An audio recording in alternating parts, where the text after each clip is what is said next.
Hello everybody and welcome back to another brand new video. Now, in today's video, you remember that last video I built this coaster, and this video I am theming the coaster. I also do get onto building a second coaster, which will be themed next episode.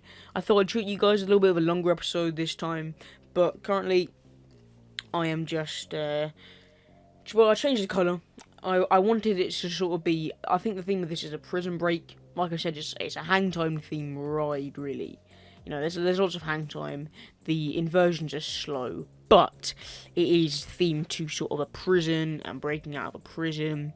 And you'll sort of see that develop as this video goes on. Now, I must say that this theming, it's not extensive, but it's a lot better than the last coaster.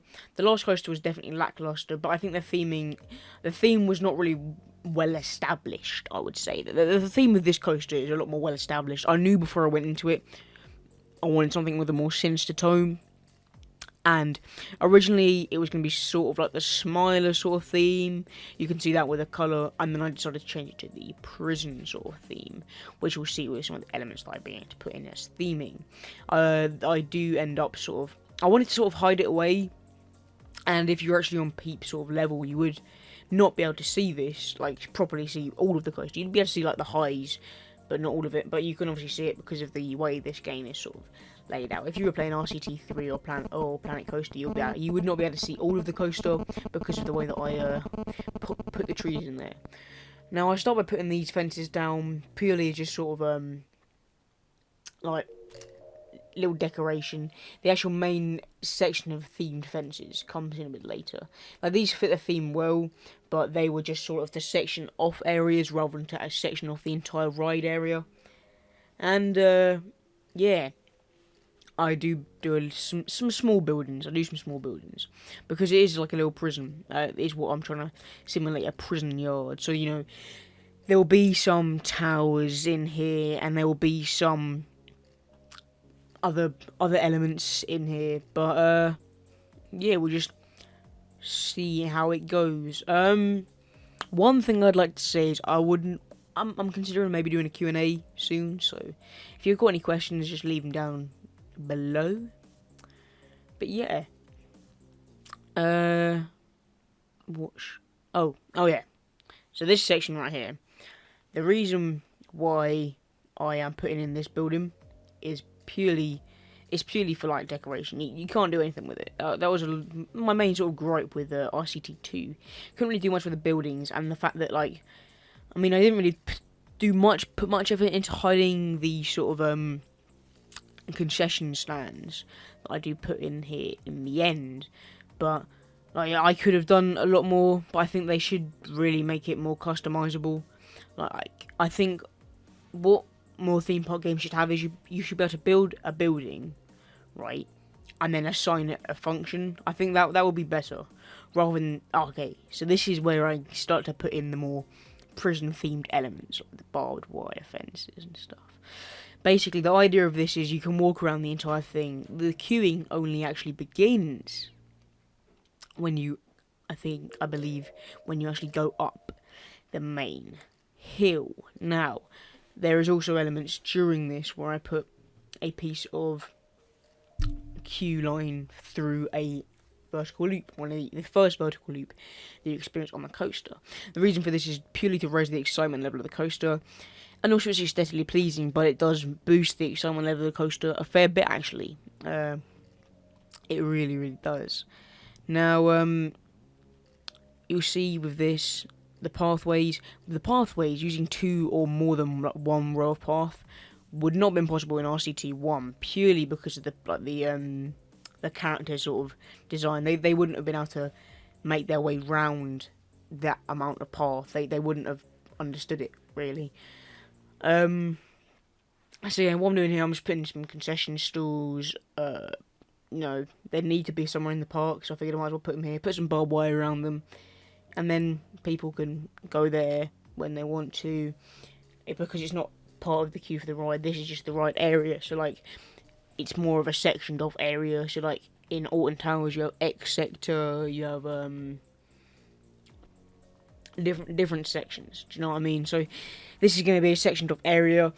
In the future, I might build another coaster in here, but I'm not sure if I will. I probably won't. I will probably build coasters near it, and it might interact with some of the areas of this coaster that don't actually that protrude out of the right area. So you'll see like the lift hill, they do protrude out of the right area. But I don't think I probably will build a coaster here, purely because I don't want to mess up this coaster. I think it's quite an impressive structure, for me anyway. I mean, it's not the best, I'm not the greatest at coaster design, but for me, I'm proud of it. But I might intertwine some elements of this coaster with others. So you might see, for example, the vertical loops there, they might get interacted with others, and so on and so forth. The station, there might be one that interacts with the initial drop before the first lift hill. You never really know. We'll just have to see where it goes. It's quite a small park. It's not a big park. I didn't actually select the entire park for this Let's Play, purely because I didn't want to have such a big park to start off with. I might do that later on. But as you can see, I have now put the pathway through the vertical loop. That does raise the excitement level of the coaster, because it's like a near miss element. I didn't really want to put any more water in there, because I thought it was sort of unrealistic. Like, the orange water is good in some places, but in others, I don't think it really suits. So that's why it's not going in anywhere near this ride area. So, moving on with the coaster, we are now getting into the more sort of, I think we're soon to be seeing more actual buildings, so I should be building elements soon. We're getting near to the end of actually building this ride area, which is fun, you know. It's new. It is another B&M, but like I mentioned, there is a Woody coming very soon. Well, actually, at the end of this episode, there's a Woody coming. So yeah, I think the thing is, both the coasters that I've built have been very, very sort of thrill-based rather than family-based. So the Woody that I'm building is definitely going to be family-based. Now, I was not too sure on what to do here, really. I was thinking, should I add more theming elements or not, because I thought it was quite bland. But in the end, I didn't. And with the prison doors, this is where we start to get to the end of this actual theming, because that's going to be the front of the thing. But I realised that you can't open the prison doors, so we're not going to have them. Currently just marking off the section that the ride's actually going to be contained in. This is the ride area. It's a very big ride area, and considering the fact that the peeps can walk the entirety of this area, I mean, it's quite cool. Do you know what I mean? It is definitely nice, but yeah, I'm just gonna. There's a watchtower there that I've added in, and this is just a little tower that I built using the Art Deco pack, I believe. But yeah, I think, looking at it now, it's definitely better than the other coaster. I think they both have their merits. This coaster actually is only around 30 seconds longer of an experience, despite it being a lot bigger. I'm not sure why that is, but yeah, it's only 30 seconds bigger. Or longer, not bigger. It's a lot bigger, but it's only 30 seconds longer. So yeah, I think the good thing about this is the fact that it sort of separates you from the rest of the park.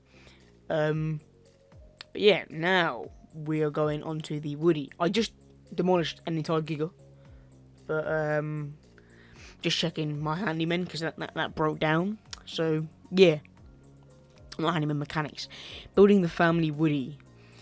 It's going right at the back of the park, which is a shame, because, you know, it's a family coaster, but it is compact compared to the other two coasters. Like, I thought the first coaster that I built was compact and small. This is a lot smaller. It's more focused on turns, airtime, rather than the drops, I'd say. It's definitely a family coaster. Definitely a family coaster. A lot of banking, it's less intense. Yeah. You can see automatically it's going to be, like, condensed really small, because, I'm building over the station area, which is not something that I commonly do, and by the end I actually have to end up removing the supports just to finish off the coaster. Small little airtime hill here, nothing too big. This coaster, or is that really an airtime hill? I reckon you would get some airtime. But you're clocking around 7 seconds of airtime on both the B&Ms. I'm not sure. I haven't actually checked the airtime statistics for this coaster. I'd imagine it'll be about 3 to 5 seconds of airtime, because the drop's not big and there's not loads of little bumps. But yeah, Basically, I wanted to keep it in a really small area. I'm not too sure on the theme of this one, being 100% honest. I'm thinking maybe a circus theme, but I'm not sure. I'm just doing a bit of landscaping here. The thing is, when I was a lot younger and I used to play this game, I didn't really think about how like the coasters looked. I think about that a lot more now. Not the coasters, but the way that the stuff around the coasters looked. So before, I wouldn't have smoothed off this land before when I was a lot younger. I obviously do now because I care about it, you know what I mean? It's a big element to the game, the way stuff looks, theming and everything, which is why, because before, I'd played like 5 hours in a day, and I would have built 10 coasters. They would have been crazy intense, stupid, no one would ever ride them, and they, like, yeah, but you can't, I don't do that anymore, you can't really do that. We got into the second lift hill now, quite small, only around 50 feet, I believe.